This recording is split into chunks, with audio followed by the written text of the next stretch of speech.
Brett, I saw you got engaged. I did. Lucky girl. Oh, wow. I'm not sure what she's thinking, but Hey, just remember, marriage isn't a word, it's a sentence. Just remember that. Bring it on. we'll see what happens. It's either the beginning Go or the Redbirds. I end. like that Cardinal shirt. That's good. Old styles. All right, birds in the bat. I guess I'll start with last week. We were very happy with how we played. I think the biggest issue I thought we tackled really poorly. And fundamentally, it was really, and that's some really poor times. I think we got to do a better job teaching it. We've been banging on our angles, banging on our leverage. I thought Saturday was the worst we played in that department. And then I think with third downs was really the story of the game. We've been pretty good on third downs. The first 3 games of the season against teams that I think that were a little bit more diverse on third downs. Some of the third downs they converted, we practiced that exact route, that exact protection, everything the same, and we just didn't get it done. So I got to do a better job coaching it.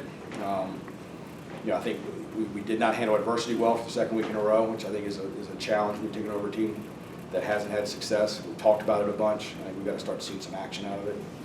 And we've got to move forward. How do you coach tackling in a game week? You put more focus on it? Is that I think the best thing we do is we show it to the whole defense, like see where everybody else on the defense is. Like the one DJ missed. When you have leverage on a running back, you have advantage. Right? The word leverage means advantage, right? So when you have advantage on a running back, you have to maintain that advantage. And if you give it away, you're cutting off the other 10 guys on the defense. And that's what happened. The other guys were chasing, expecting the ball to be delivered to a certain spot. And then when you miss, if you have outside leverage and you miss and you give up that outside leverage, the rest of the defense is hunting, thinking the ball's coming back to them, and it doesn't work. So that was really the fundamentals of tackling. I think that we did okay with. I think it's more the fundamentals of leverage and team defense. Team defense is really important. mental rather than physical, I guess? Correct. Are those what Max? ties into the turnover issues that Mac was talking about, needing to force more turnovers? Those go hand in hand, I guess? Yeah, I mean, we've got the ball out a few times and haven't recovered it, which is not, I think fumbles are a little bit of a product of stopping the run. I think turnovers in general are a matter of stopping the run. So I thought Saturday, I thought we were very efficient in our run defense. We gave up the one long one on the corner fire where I thought, we should have had it tackled, and then the long quarterback scramble was a drop back pass where we screwed it up. But I thought our efficiency in the run game was pretty good. And when you stop the run, what happens is now the throw game becomes something you can attack more, and that causes strip sacks and that causes fumbles. But certainly, right, when you have bad leverage on the football and you lose leverage, the ball doesn't get exposed as much. We talked to our guys talking about when the ball's exposed. So if I'm out, if the ball carrier's got the ball in this hand and I'm coming from this angle, that's where strips and fumbles come from. And so if you're giving those opportunities up because of poor angles, then yeah, you get less strips of the football. Going back to what you were saying with Ross's question, Mac mentioned after the game Saturday that containment was an issue on some of those third downs. Were you just describing containment, and if so, how do you fix something like that? No, I was talking more about when the ball carrier's got the ball in his hand and he's running, and we're inside out or outside in. Certainly, the long run we lost contain on the quarterback scramble. You know what I mean? Sometimes containment issues are a byproduct of the pressure we're running. And we're trying to flush him a certain way or get a protection. You know what I mean? So the one third down he converted where Jeremiah got the targeting penalty. We have a guy come scot-free and he falls down. So I don't have great answers for that. We don't fall down. So I think part of that is guys doing their job and staying up and when you have a chance to make a play, making a play. And I thought.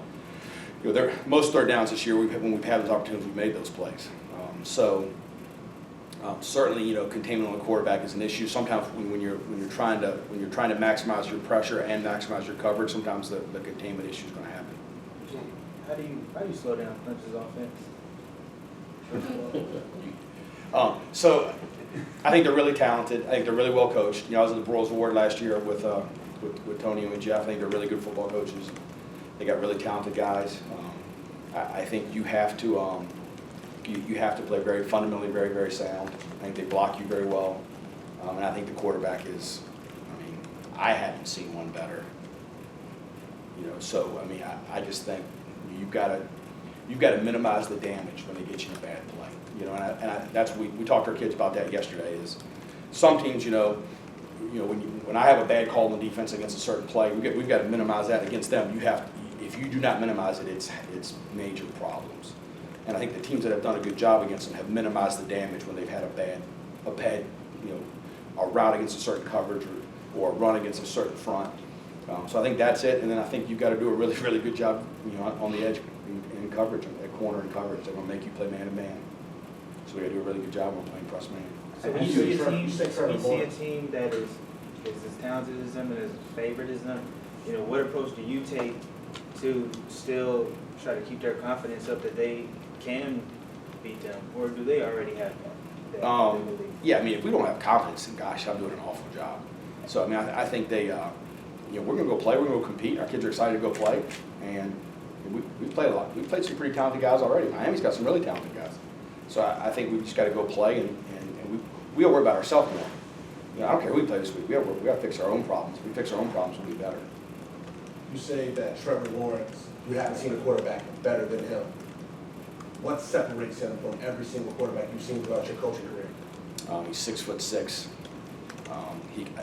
Like the most impressive play I've seen from him this year is he throws an interception against Georgia Tech to Georgia Tech's corner who's running for a touchdown, and he reels him in like an all-pro safety.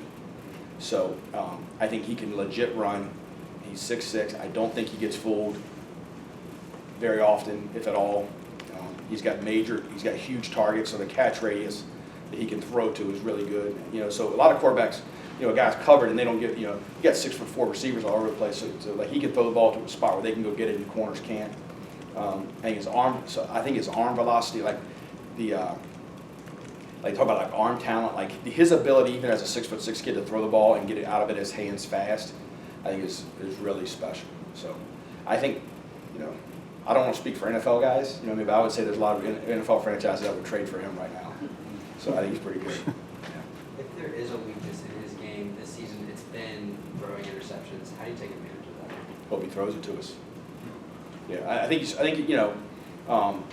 some kids have made some really nice plays against him. Some balls have been tipped, but I don't think there's been an interception thrown where, maybe there's one I can think of, but there's been very few where you're like, wow, he made a mistake. So you got to cover. Jay, when I've asked Mac about bad starts as a team, he pointed specifically to the second quarter, and you compare that to the fourth quarter where you guys have been really good. Yeah. For you, what are you seeing different maybe in your defense in, say, that fourth quarter versus that second quarter? I don't know. So I think when things have gone bad for us, we haven't responded very well. And I think once we've settled them down and they've got back to playing the way we want to play and the way we talk about playing every day, then we've been pretty successful. And I think they've handled some adjustments well, which is always a concern. I think when you're starting from scratch is the ability to go back and say, hey, remember we did this. Let's play it like this coverage. Let's fit the run like this play. Their ability to do that's been pretty impressive, I think. I just think we need to come out and when things go poorly, view it as an opportunity instead of a challenge.